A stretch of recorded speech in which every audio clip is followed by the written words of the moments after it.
Parang boring yun tol ah. Kaya nga no, ano kaya magandang gawin?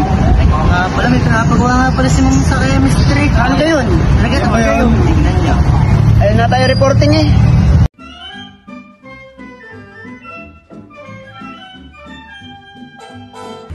Magsimula tayo sa atmosphere. Alam nyo ba na ang atmosphere ay may several layers that protects us and make life possible?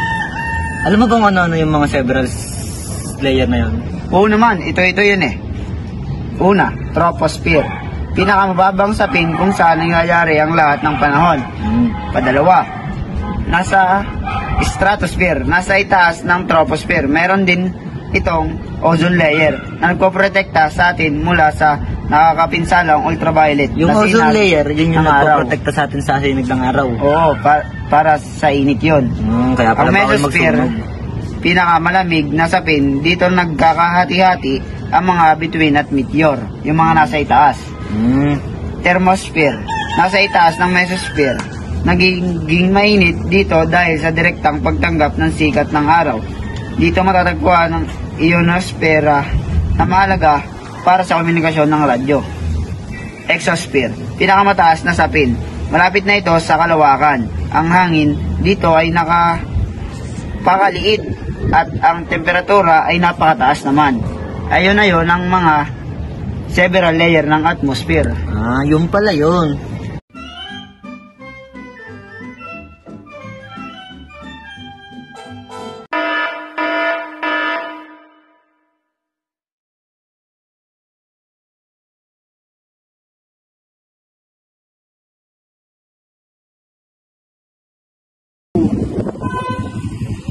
Ganda-ganda lang.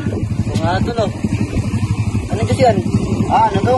Yakult. Ano mo to? Lasa kontit. Sa manlasa yan. Di mo bak. Naglulos lang yan tol. Hindi na may bak Yan. Ayusin mo lang.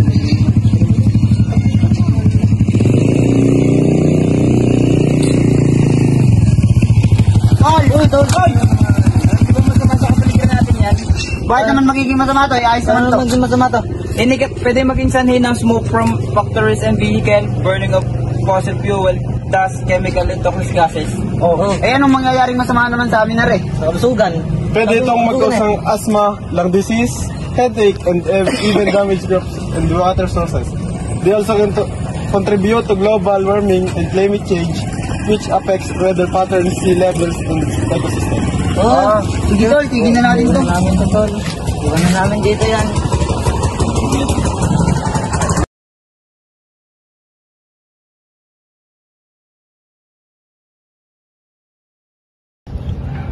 Even top air pollution is a big problem. We have several methods to reduce it. May alam ka ba doon? Oo, alam ko yung mga yon. Ang una, scrubbers. These are installed in factories to remove harmful gases from smoke before it releases into the atmosphere.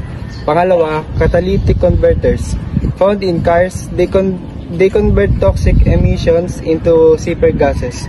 Ang panghuli naman ay electrostatic precipitators. These remove dust particles from smoke using electrical charges. These methods helps reduce the amount of pollution in the air, and when combined with proper laws and responsible behaviors, they make our environment cleaner and healthier.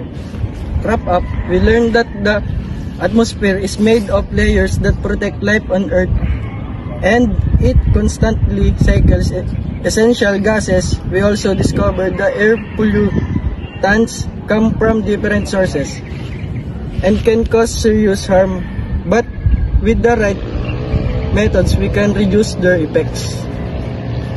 Ama flirt, pag napadaan yung mga tomboy dito sa hood, di na kita kailangan ngayon kasi ninakaw lang kita. Malamig yung puso sa tuso, iwas sa gays. Nanabik yung edits but juicy ang aking game.